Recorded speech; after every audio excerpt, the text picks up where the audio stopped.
The good thing I like about real estate is you can kind of see the end product and work your way backwards. So I just got to figure it out. I get this property, got it tied on for $285, get an appraisal done. The ARV is going to be around $575. They're telling me they don't think it's going to be worth as much as I thought it would be worth. So I just went back to the drawing board. I need to find comps that would actually justify this. Probably the scarier one where I had a conversation with my wife. Hey, I need to figure out how to get at least $200,000 more here to do this project. So I ended up getting a second job. It was a grueling year and a half. So when I got done with that, the value was $870,000. There was no thought of giving up. You hear anything about real estate, that's kind of how you lose, right? The people who give up and throw their hands up, those are the ones that give us the good deals.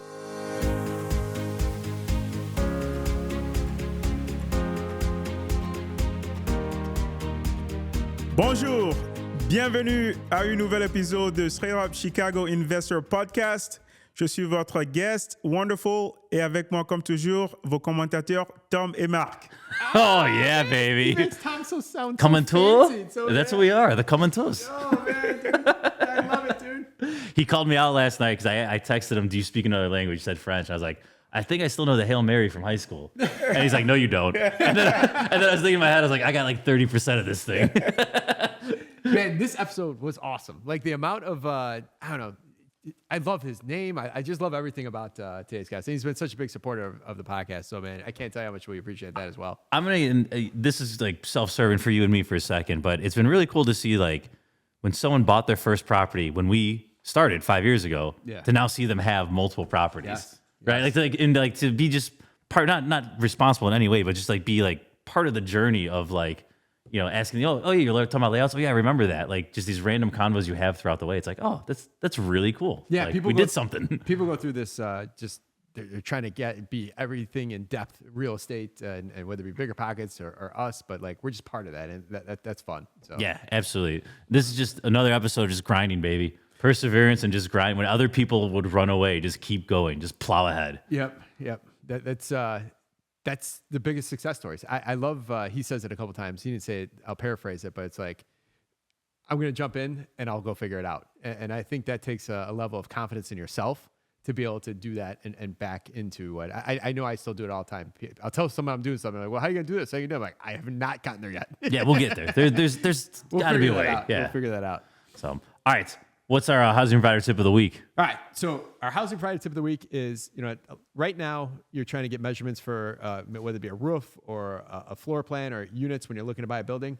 You don't have to go out there or get on the roof and break out the tape measure. Go to Google Earth and they have a measuring tool on there. You can measure the outside of a building. The city ones are a little easier, but if you're in the suburbs, you can measure at least the square footage. And then if you do go into the place, there is also an app you could, if you really want to get the floor plan, maybe you're walking through a place and you're trying to get square footage. Cuba Casa is an app. It's free or $5 a month. It's something very reasonable that you can get these floor plans from if you're actually walking through a particular apartment. We use it for all of our turnovers, so they're great to use for turnovers. But if you're trying to map out an entire floor or a set of apartments, they're huge. All right. Good tip. Let's get them to sponsor now. Yeah, for sure. All right. Today's guest, man, came over to the States when he was 16, scary enough, and then just gets thrown into college and then says screws it and buys some property, and says screws it and moves to a city he's never been to and buys some property and just keeps buying property, keeps doing whatever it takes to get there. So great story. Happy to have him here. Without further ado, Wonderful Togbey, welcome to the show. Thank you. We were going through our text thread yesterday, just prepping for this, man. We've been like 4 or 5 years we've been texting each other. Absolutely, yeah. We've been at this for a minute. You guys have been very helpful. You've been at I was looking at pictures for something else. I was looking for a picture of you and me for something for posting on Instagram, and I was looking at all the old parties, and you're in all those pictures. So you've been to all of our parties. Man. So thank you so much Absolutely. for that. Anything Straight Up Chicago Investor Podcast does, I'm here. Hold on. And also, he had a sweatshirt on one of his. Yes. I was like, hey, he was like showing off a building. I was like, that's a nice hoodie. I literally was watching it, and I showed my son. I'm like, look at, he's wearing our gear. Oh yeah. So I use that. You helped me have a good dad moment even too. Of course. I'm hoping to leave with a few more of those today. There you go. Let's see how the interview goes. All right, so I want to talk, you came over to the States, you were a teenager, like before you even got to Chicago, just talk about that transition, because that, kids going off to high school, it's kind of like parents get all scared and whatever. You come to another country. Right. Yeah, I was about 16 years old when I moved to the United States from Togo. My dad's promise for me was if you get good grades, I will send you to America to continue your studies. So I did pretty good. Graduated around 15. I wasn't quite 16 when I graduated high school. So got here in 2008 and yeah, jumped right in. I started college 3 months later. So you were 16 years old Yep. in a new country and like on campus with a bunch of, Yep. 18 to 22-year-olds. This was in Nebraska too, Omaha, Nebraska. Not very diverse, probably. No. Just making that assumption. Yeah, but there was quite of kind of communities just kind of gather around, right? So we kind of found our group there, our clan. So yeah, my brothers were there, had a few friends, and yeah, just went to college, did 4 years there. Yeah, we can get into more of that stuff. Sure. All right. So I know you have a successful, developer job. Like, where does real estate come into the play here, right? Because you bought in Omaha before even coming to Chicago. Yes. So what got you that bug? Absolutely. So after did my 4 years, got my first job, I was making decent. I think I was somewhere in the 60K, 70K range. It was good enough to get something going, but then I was, oh man, this was a promise, right? Go to school, get your degree, get your engineering degree, and you should be pretty set. Then just turned out it just wasn't enough. Well, I mean, I still had enough money coming in, but traveling back home was a challenge. It was having a job that ties you down. You had to request vacation. You can only go home every 2 weeks. Once a year for 2 weeks at a time. So it took me about 7 years to actually gather enough to go home. And I was like, man, I can't go through all this just to go home. I need to be able to supplement my income some other ways. And that's where I just kind of stumbled up on real estate. I went to a conference that was actually a tech conference. And we were talking about building an apps and how entrepreneurship in that way, right? Building software, becoming the next Facebook, becoming the next Twitter at the time. Then I was like, man, I don't have any genius ideas like that. But this guy who was actually talking, he had a background in real estate. So I grabbed his contact and he wanted to, I reached out to him. Well, what is this other thing? I know you came here to talk about building apps and how you can launch your apps on the App Store, but what is this other thing that you're talking about? You have properties? How does this work? So that's kind of how it started. He gave me a few nuggets there, grabbed some coffee, and I think I probably messaged him every day for the next few months there until I got something going. That is such a unique approach into getting to real estate. I mean, usually, like, I don't know, that's very different than we ever hear on here. Like, when you went up to this guy, like what'd you guys end up talking about? He came to a pseudo mentor. Like, what was he just thinking buy and hold? Like, what kind of conversation were you having? So he was an agent. He was a realtor. Oh, okay. And he was his bio said he was the number one grossing agent at the time there, and there was a part about investing that he does as well. So that's the part that I focused on, and I think from there I heard the words "bigger pockets" somewhere in that conversation, and just like I'm sure a couple other people that have sat in this chair went on to believe that, hey, if I got enough of these, I get $200 a month. I think I was shooting to get around $2,000, and hopefully that would be enough to allow myself a nice vacation. And it's just one of those things where I think real estate I consider myself not a very creative thinker. I'm like, hey, I can sit down and do math and do science stuff all the time, but I'm not really creative in the sense of going to start my own business, right? So if you're like me and you're not really sure what business to start, I think real estate is one that you can do very easily. Not easily, but there's ways. There are things that make it easy for you to do that. It's a simple path in what the steps you need to do. People don't do them. Right. And we'll get into that, but like, man, you went through some hassles on some of your first deals. I know firsthand just some of those conversations we've had, which we'll dive into. Before doing that though, so you get the bug, you're in Omaha. What did you end up buying out there? You bought a couple properties, right? Yeah. So I bought I bought my home first. So I bought my own owner occupied property, so primary residence. And this was after a conversation that I had with a friend of mine's brother, who was the only one amongst us who had a house. And in my mind, I know things were around $300,000 to get a house. So I just kind of kept that number in my mind. So I just walked up to him at a party one day and I asked, how much is your mortgage? How much do you pay for this? I'm sure I didn't know about the word mortgage then. And he shared around $1,500, and he had a nice house. It was a 5-bedroom house. Yeah. What were you paying in rent at the time? I was paying around $900 All right, so not So I was like, man, I don't need 5-bedroom house, but so if I can get a 3-bedroom house, maybe my mortgage would be around $1,000, $1,200. So I was like, all right, I think I might be able to do this. So that's kind of how I got into the first one. And from there, then we got my first property, and that worked out pretty good because now I have my buddy. It's like, hey, I had a roommate, and I told him, hey, we don't have to live in this 2-bedroom apartment anymore. I got a house. We got a nice little pool in the back. My mortgage was only about $1,200. I told him, hey, buddy, you give me $500 every month, you can live in a house with a pool. So that's what we did. And win-win. I love it. Yeah, that worked out pretty good. That was our house hack then, I guess. Yeah, no, for sure. What, like, your parents are however many thousands of miles away. Like, you start talking to, like, are they proud of you? Or are they scared? Like, what's the mindset over there? Oh, yeah, they don't even know. I'm not telling them this stuff. Do we need to cut this? I mean, no, they know now. But when I'm going out and doing this thing, they don't really know. And I think I told my brother after the fact, and he said, "Man, what happens if your buddy doesn't pay you that $500? Like, what are you gonna do?" I haven't thought about that, but I guess I'll figure it out. What kind of upbringing were you brought up in? Is it very conservative? Were you nervous about telling them these quote unquote risks you're taking, or is it you want to make sure it worked before you told them? What was the mindset it was. there? It wasn't really entrepreneurship. It was mostly academics focused, and I didn't even think it was something that they would have cared about much. Right? It was just I tell them, hey, I got this grade or I graduated.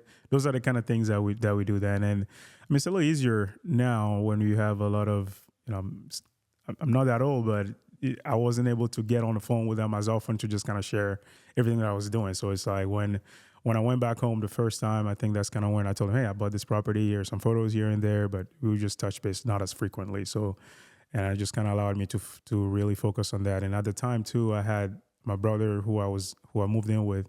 I had moved out and moved to Texas, so I was just kind of on my own, just figuring this thing out for up until then. Until he heard about it when I had a couple other properties, then he wanted it in too. So, there you go. Yeah.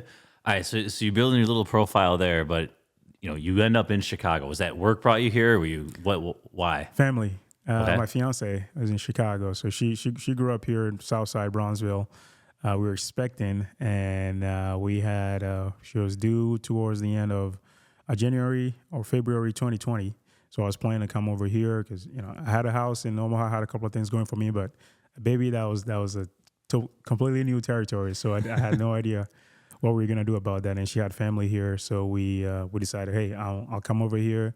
Tech is everywhere. I'll probably find a tech job. There wasn't such thing as remote then. I still had to find an office. Not for a few months. Yeah, it's coming. right. So, yeah, absolutely. I actually, the job that I had then, they actually let me go 2 weeks before because I was gone and I was in Chicago for an extended amount of time. Well, getting settled with my new baby, and it was like, oh, buddy, you said you only need a couple of weeks. It's been a month now.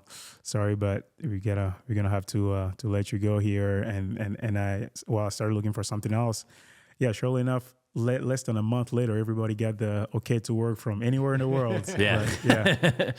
All right. So I want to talk about this. I believe this Brownsville one is the one you and I have spoken on multiple times. Yes. All right. So this is pure just perseverance. I want to break this one down because there's a million reasons not to do this deal, right? Everyone would have stopped. 99% of people would have stopped after all, the hurdles to get to the closing line here. So I want to preface with that, and then let's jump into the story. So this is before COVID, right? Yes, I started looking at the property around February of 2020. So, all right, so it's about to happen. It's about to happen. Yes, yeah. So COVID was brewing. All right, so my recollection of this is and we have this documented in our investor stories. This was one of the first ones we did when we started the podcast 4 or 5 years ago because I thought it was awesome.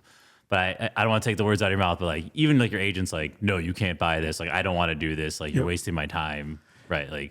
No one in your corner here. Yeah, no one. Seller, no one. Seller's agent, even my realtor. So at the time, I was looking for an apartment. So everything was kind of rushed. So when I left Omaha, I had a suitcase, and that was it. And then I told my buddy, hey, move in here and take over the property and keep paying me rent so I could pay my mortgage. So I come over here, I got a suitcase. I was in my father-in-law's basement for a couple of months. So then started looking for an apartment, and then at the same time, oh, I gotta get a property too. So I go in and put a down payment on an apartment to rent, and then I found this 3-unit that I was just driving by. So oh, this is kind of cool because at this time I was already infatuated with Bronzeville. So I found something that was around 400,000. Ran some numbers, figured I could do it for around 320. So I reached out to the realtor and asked him, hey, I would like to put an offer for 320 here. And he sends me these paragraphs saying, this is completely absurd. This makes me look very unprofessional. This is your realtor, right? This isn't the seller. This is the guy in your corner. This is the guy in my corner. Yeah, I cannot present this offer. And so, and I was like, oh, this was a shock to me because this was me going out in the real world to say it that way. I ran my numbers. Hey, the numbers say this is all I can offer. What are you talking about? And I said, hey, you know what? Just hang on here. Just present it to them, and we'll see what happens. So this was supposed to be a straight investment property. So it was going to be 15%. So I thought I could get 15% now because that's what I bought my couple of properties in Omaha with. So called the realtor. He did end up submitting the offer. I think it was around 400,000 that they were asking. They started off around 450. They got down to 400,000. So he didn't really want to put an offer for 320. He gave it to them. And all right, I told him, hey, I'm going to be able to lock this down. I'm going to close quick. 15%, we're going to be good. They get the offer. 3 days later, they actually do accept the offer.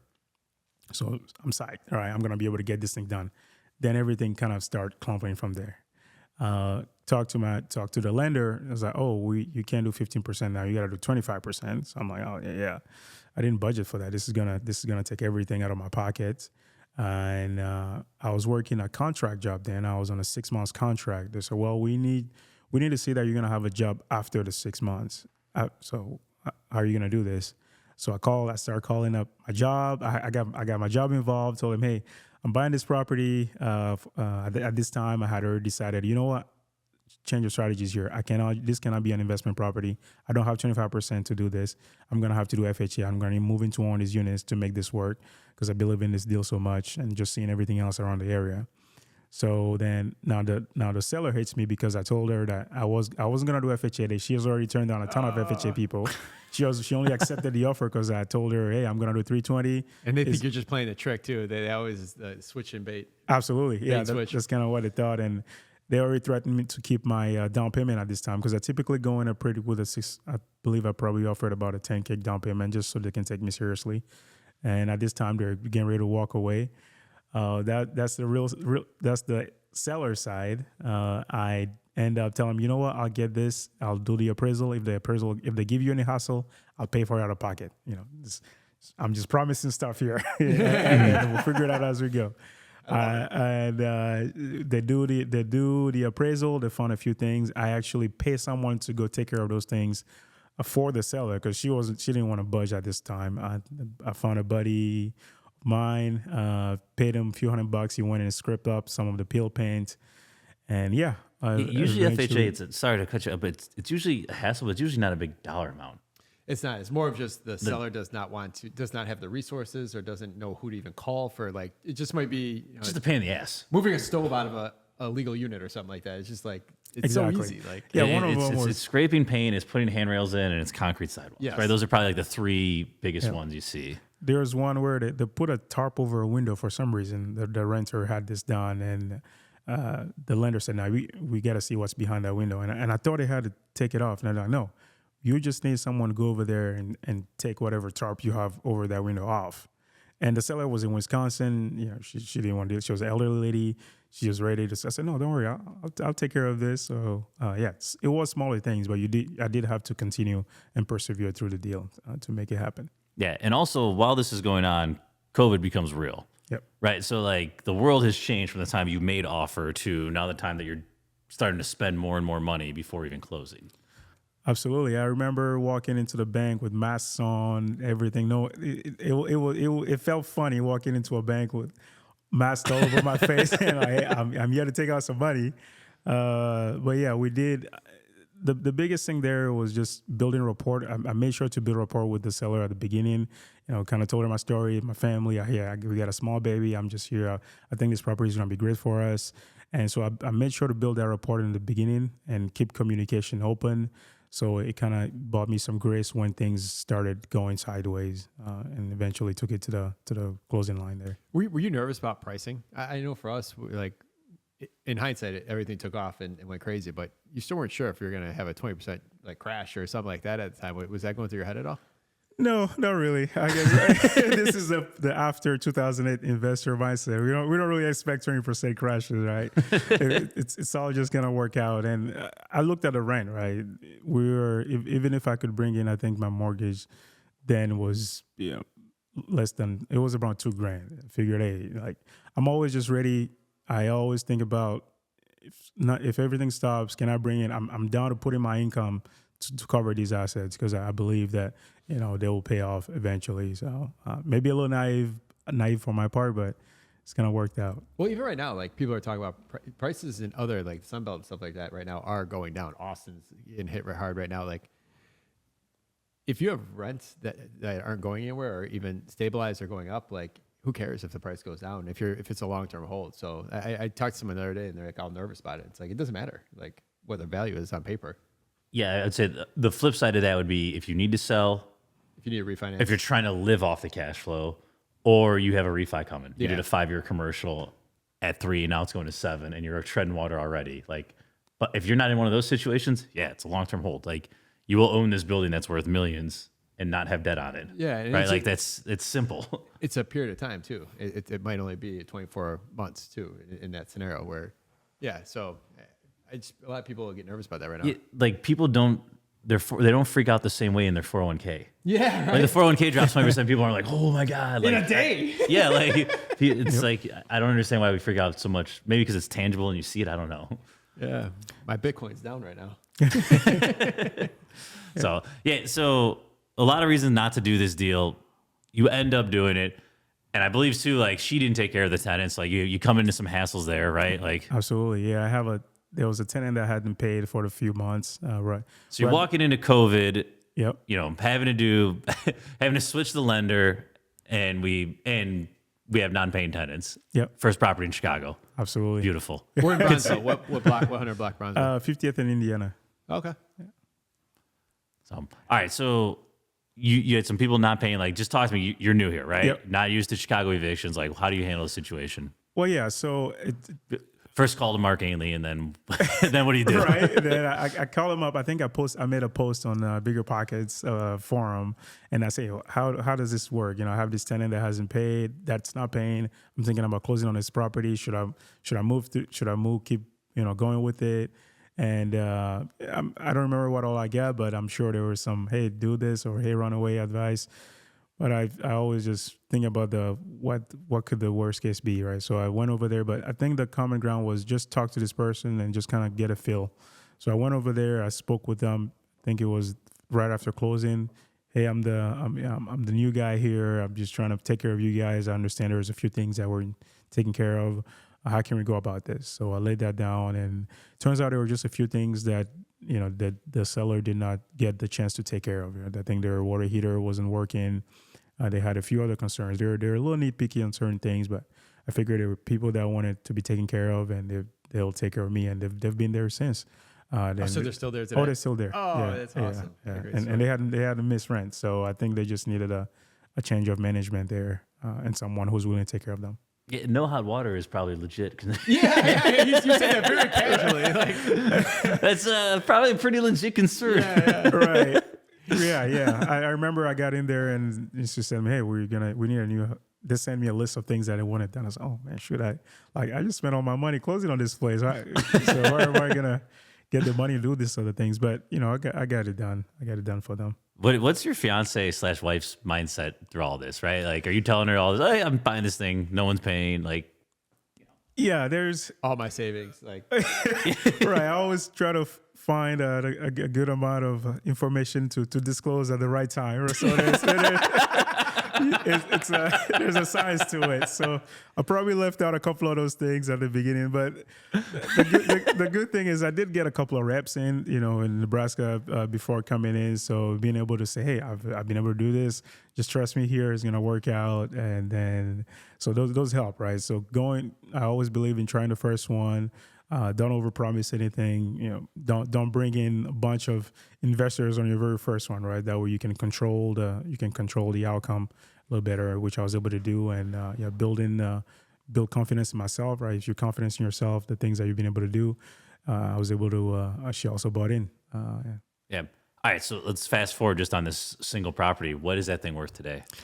So a year later, after closing there, so 2021 here, get that thing appraised. So I didn't do much to this thing. So I wanted to get them air conditioning. So that's my number one thing. We should have AC in units. So that's about the only thing I did. And then I put a fence around the property, just secured it. I think I was all in maybe $7,000 at this point after acquiring the properity. Yeah, so you're all in this thing for $330-ish. $330-ish, yep. And then appraised for $460,000 a year later. That's awesome. Without thanks to COVID. I guess. COVID backwinds, baby. Yep. Yep. And then what? Today, what is that thing worth? Oh yeah, it's gotta be $5-ish, $550. I think there's a bunch of stuff sold around me that are in the 600s, so I haven't gotten it appraised, but it's probably closer to. All right, you owe low threes or whatever right now, yep. right? Yep. Like that's, and you spent, what was the initial down payment? $10,000. Oh, because I did I did 3.5% of 320, and so you did 10, another 10. So for $20,000, yep. like you've turned $20,000 into whatever the cash flow you've collected in the last 5 years, yep. which is probably more than $20,000. Oh yeah, right? Like just it's like $20,000 is turned into whatever, $80,000 of cash flow plus $200,000 of equity, plus it continues. Like it keeps doing it. Like it's so simple. It gets even better because I got a $10,000 credit from the seller after all that. Somehow talked her into giving me. Dude, you're almost a shyster. We almost like this is like. There was some concerns, right? So she was willing to give me a credit for that, so that helped take care of a few things. Yeah, and that's kind of worked out.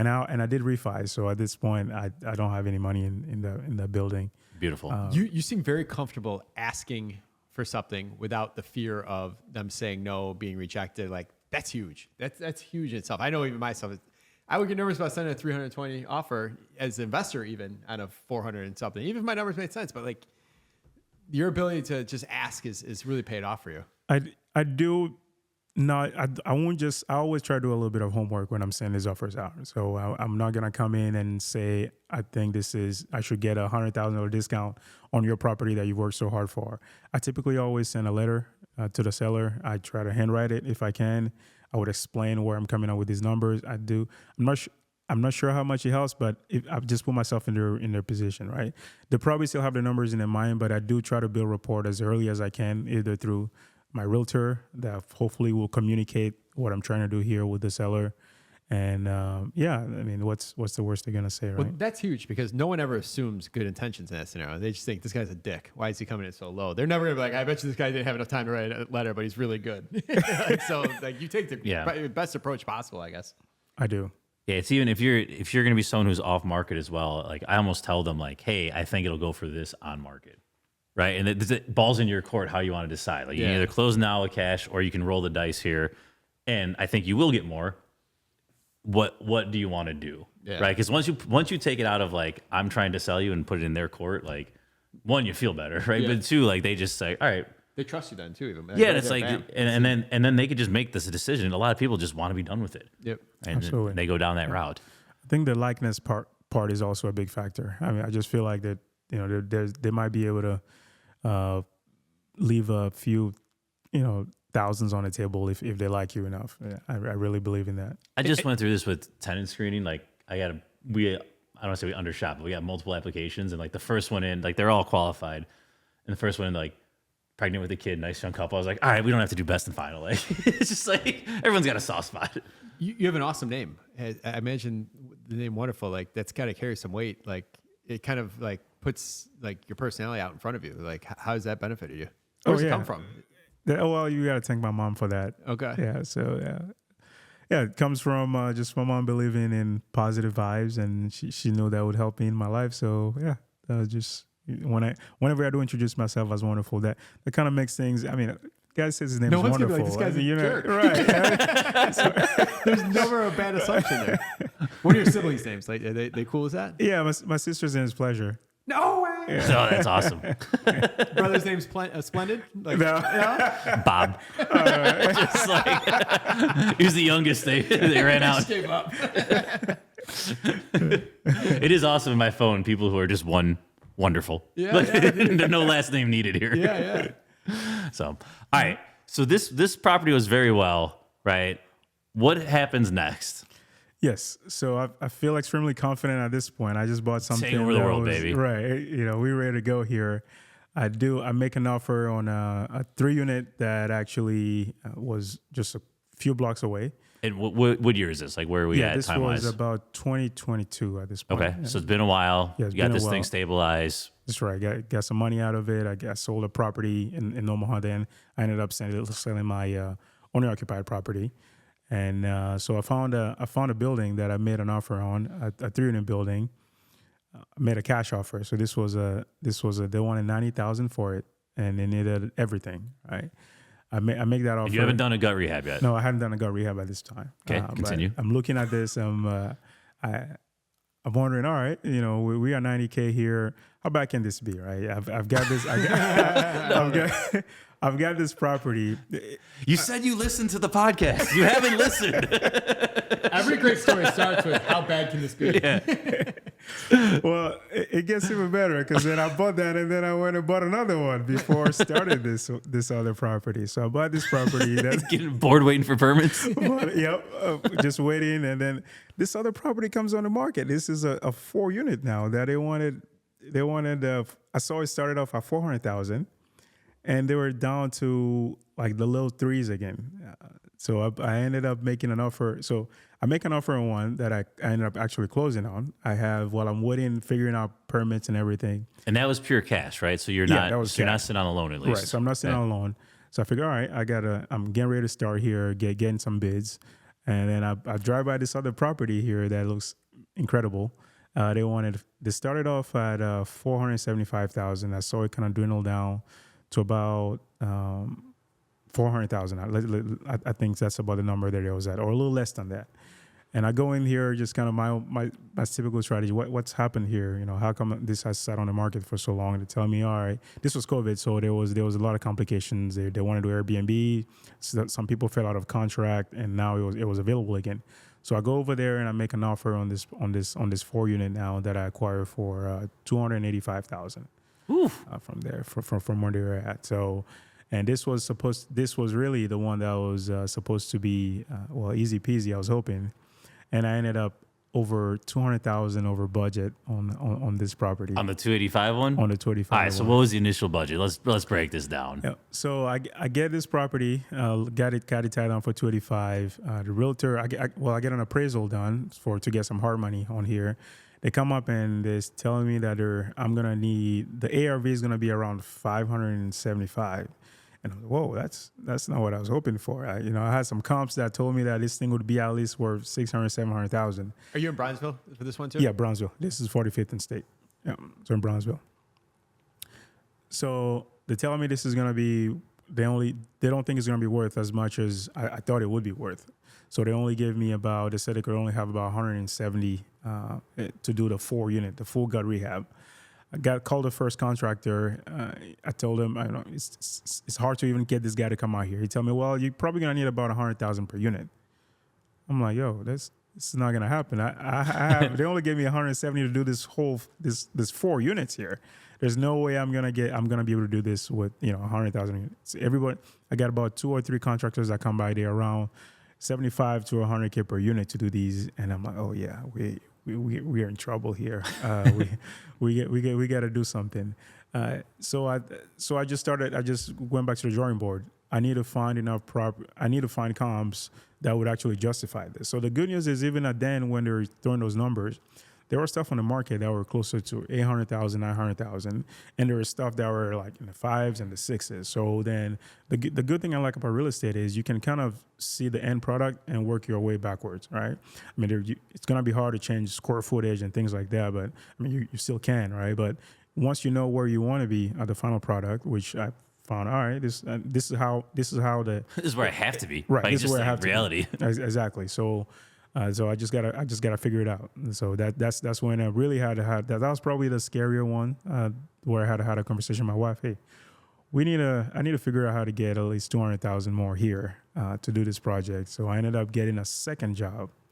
So I had a W-2. Now I was working 2 W-2s. This is 2020. I'm on a contract for this thing. I had a lender that actually I didn't hear from for the first few months here, just because I didn't really understand how the money process goes. I didn't understand that you had to spend the money to then get reimbursed for it. But luckily, I had enough to get things going. So I then just figured out then, just keep spending the money, eventually got through. And it was a grueling year and a half of waiting to get paid. Friday comes, I get my paycheck. I call my contractors. Here's the money. They take all of it. The project keeps continuing. And we eventually got it done in about a year and a half. So going back to the hard money, did you end up getting more than the 175 because of the comps, or you had to come up with the difference? I had to come up with a difference, yeah. So you just saw, like, I need to come up with 200K and figured out a way here. Well, I didn't quite realize it was going to be an extra 200K until I was done with everything. So it just kept adding up. You know, it was 15K more here. It was 20K more here. It was a pipe burst in the middle of the night. That was, all right, this is going to be a 20K fix now. That was a scarier one. I had to, dig the concrete in the front to get a new water service in. Yeah. So those were the things I had eventually added up to about, 370K, 280K all in a rehab on this. It's not bad for 4 units. Did you refinance out in the end Yeah, so when I got done with that, the value was $870,000. Did you throw up the middle finger to that lender? I wanted to. Wow, so 870. So that's even higher than you even expected. Yep. All right, so I want to talk about the gruel. Like, at any point did you think, F it, I'm just going to hand this thing off and get rid of it? Like, there had to be some nights where it's like, I'm done. Like, what am I doing in my life here? I'm working 2 jobs. Like, it sounds so good to say on a podcast right now, but going through that time, there's so many people that wouldn't do that, or they would have given up at some point during that journey. Yeah, or they would have half-assed it and tried to figure out how to do a crappy job for 170. Like, yeah, that's what a lot of people would have done. Absolutely. There was no thought of giving up, because I mean that's just learn. If you hear anything about real estate, that's kind of how you lose, right? The people who give up and throw their hands up, those are the ones that give us the good deal. So I knew one thing I didn't want to do was just give up, right? And have someone else buy it, because then I would be upside down, right? So there was no chance there. But I did have to have a real conversation with myself about whether I could just cut corners, and just, I had very good people that I trusted that told me, hey, just paint this thing up, get it ready, get on the market, get someone in here to pay you about $1,000, and you'll be good to go. And I just wanted to do different. I wanted a better product, because if you deliver a better product, because at this point I've struggled with some tenants that would want a subpar product, right? People who want subpar product usually give you a lot of headaches. So I want to deliver a great product, and now I think my average rent is around $1,800. Actually more than that, so $2,000 there. Yeah, it's beautiful. So you're all into this thing like under 7, somewhere in that range, right? Like. Yeah. And we're at 8, whatever. Yeah, 870. Yeah. See, real estate works. Yep. All right. What happens? So this is going on. You're completely out of money. You're living, hand to mouth here, feeding contractors. You took a second job. No one does that. There's still this other property. I want to go back to that. Like, what's going on with this guy? Like, you probably wanted that $90,000 in cash at some point. Oh yeah. That probably would have been kind of helpful. Yeah, that would have come in handy. Well, a lot of people have sold that, so that's another kind of like. So what happened? Did you sell it? Did you have that? What? Well, I'm actually doing a rehab now on that. You waited it out. Is that that's federal? Yes, okay, that's the one I called you about. Yeah. I actually paid more than $90,000 for that. Actually, I actually paid $120,000 for that property, even though it was listed for $90,000. But I can tell you that story too. Let's hear it, baby. All right. So I called this guy up.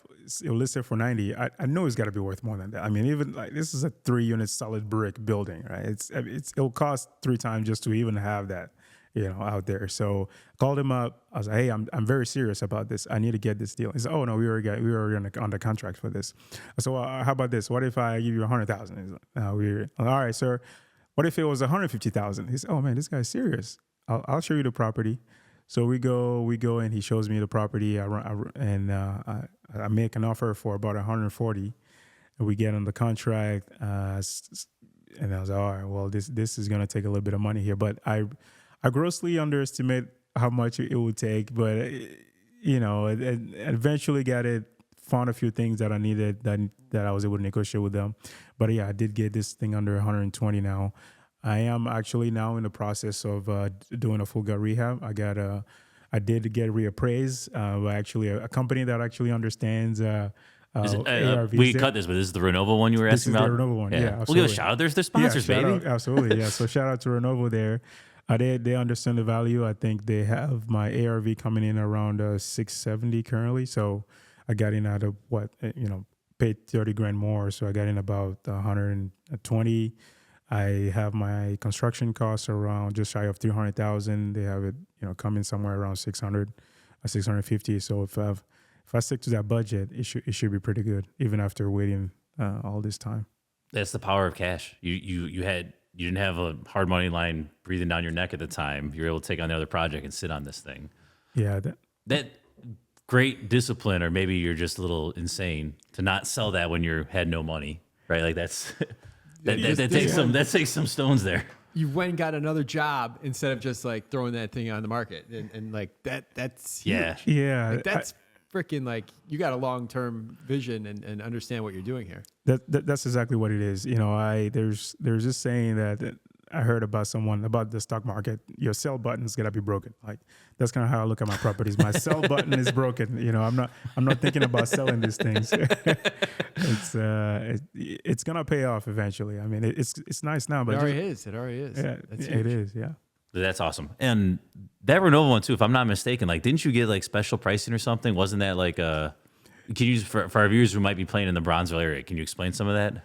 As far as interest rate? Or? Yeah, it wasn't you were. I remember you were like, "Is this a good deal?" I was like, "Yes." Like, this is less than I'm paying. What's going on? Yeah, yep. Shout out to them. I think I got a 9.9 interest rate. They actually it was better than that, but since I waited so long, the interest rate have gone up a little bit, but it was still a lot better than anything else around there. So yeah, I mean, I can't thank our sponsors Renovo enough. Turn this into a commercial. So Federal, this last one, the 3-flat, like, is a shell, like, that's totally different than cosmetic, just a unit rehab. Like, if I remember correctly, you're redeveloping the floor plans and all that. Like, yes. What did you like about that or not like about that, kind of compared to the other projects? Yeah. So the biggest mistake I made there was to buy too small of a building. I took so long to figure out the plans because it was just a tiny building. I think each apartment was less than 1,000 square foot each, right?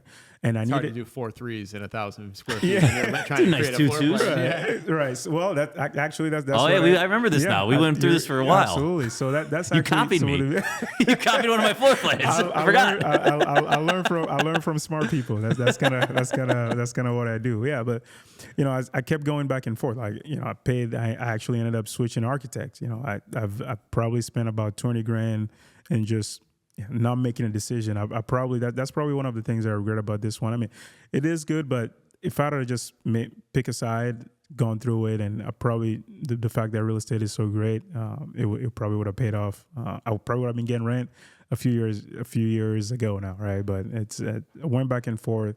So don't try to take what a square footage gives you, right? It's hard to make things work if there's just no space for it. So I was, all right, we got to get 3 bedrooms in here. I told my architect, that's what is going to happen. And then he would draw it up. All right, well, this is not going to work. We'll go in, and then I actually started framing one of these. I started framing and took it down. This is just not going to work. It's like, yo, where's your living room? You don't have a living room here. And so I've gone back and forth a few times on this one, but now I have what I have, and I'm gonna get through with it.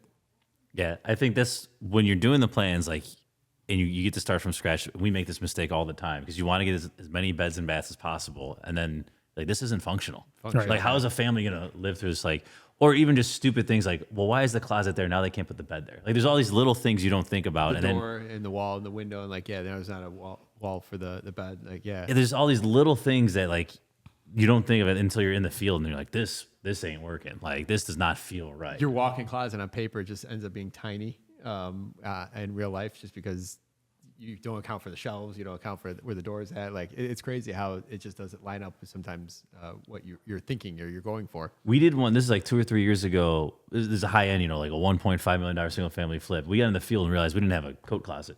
Like we were like, whoa, we gotta like it's just like stupid things. Like it's so simple, but like you're not thinking about that with all the things going on. I definitely don't have a coat closet. Back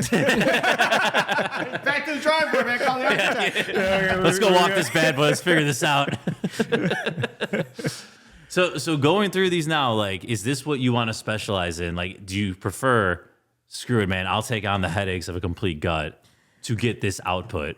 Or is it just, hey, whatever the deal comes, let's figure it out? Yeah, I think I think right now I'm thinking all or nothing here on these. So which is, it's either going to be turnkey where I'm just doing a management play here, or it's got to be a full gut, because there's just too many surprises that you don't account for on these beautiful exterior big brick buildings in Chicago. You start getting in there and it's a poop sandwich inside here that you gotta rip everything out. That's kind of what happened with the property that I went to over 200K on over budget, because everything looked nice. I mean, for the most part, it just wasn't very functional. The kitchen was, I think the kitchen was bigger than all the bedrooms in there, and they were just too tiny, right? So you look at something that looks nice, and I almost don't even want to look at it looking too nice, because I'm gonna underestimate how much it'll take to get it to the place that it needs to be, especially when we need to make it functional and change layout. So my approach is all or nothing here. I bought a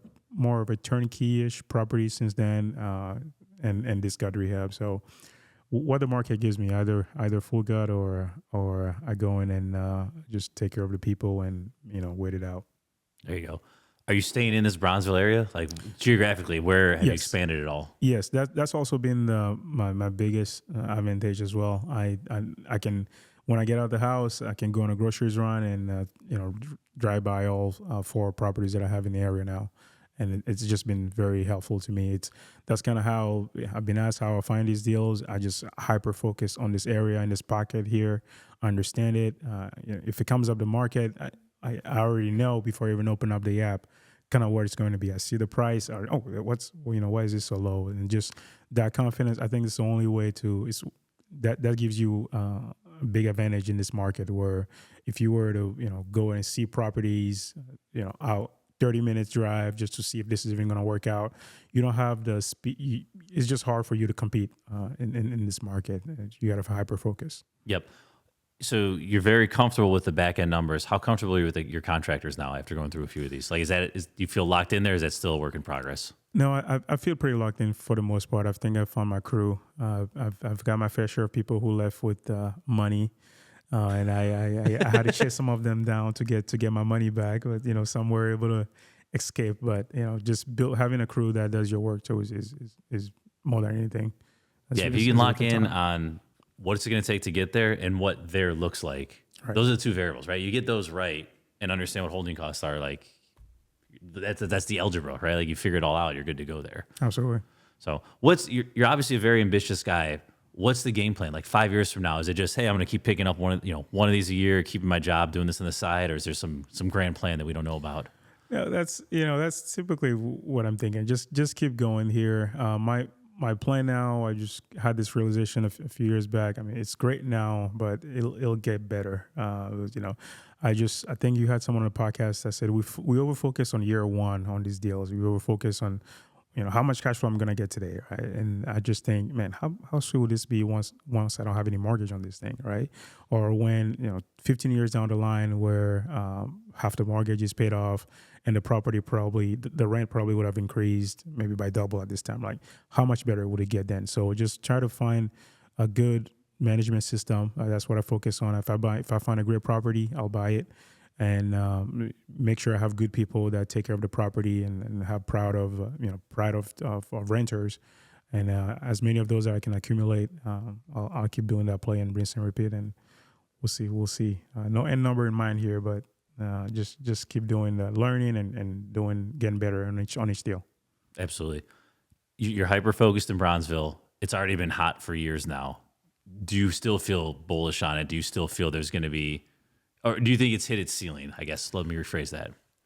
I don't think so. There's still, I mean, I drive by and I still see a lot of empty lots. I There's a still lot see of some older rundown. buildings too. Yeah. Yeah, I mean, there's still a lot of work to be done here. People that I have a couple of Airbnbs, and people are like, wow, is this really only 15 minutes from Grand Park? Is this only 10 minutes from downtown? I'm like, yep, it sure is. I mean, it's just amazing there. I mean, I'll venture out. I do have properties in Washington Park as well, so that's kind of the pocket that I like. I think staying in the pocket really helps. So yeah, that's kind of my strategy there. So much opportunity in Washington Park then as well too. So Yeah. I think there's just a lot in that area myself. When does ground up start making sense?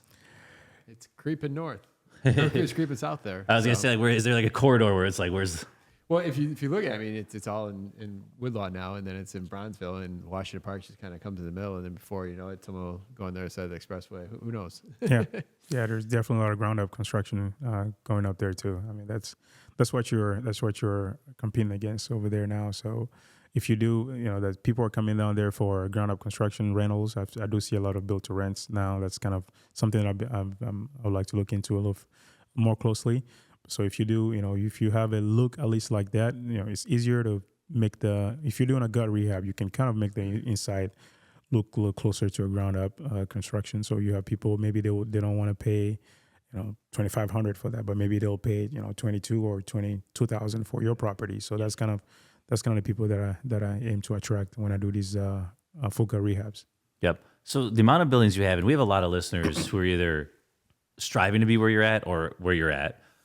Talk to us a little about operations, right? You didn't go out and purchase that folio, I assume, right? This is like the weird spot where you're probably still doing a lot on spreadsheets. It's probably still, you're in that in-between stage, right? Yes. So talk to us just about, I don't want to say the conflicts, but just going through that. For someone who's like, man, I want to get to where Wonderful is, like, talk to how you operating these, 4 or 5 buildings. Yeah, the day-to-day is, so the good thing about doing the full guide, I also have the crew that has done the work, and they're pretty familiar with all the buildings. So when there's an issue that comes up, I do still manage it myself. They have my cell. They'll reach out to me.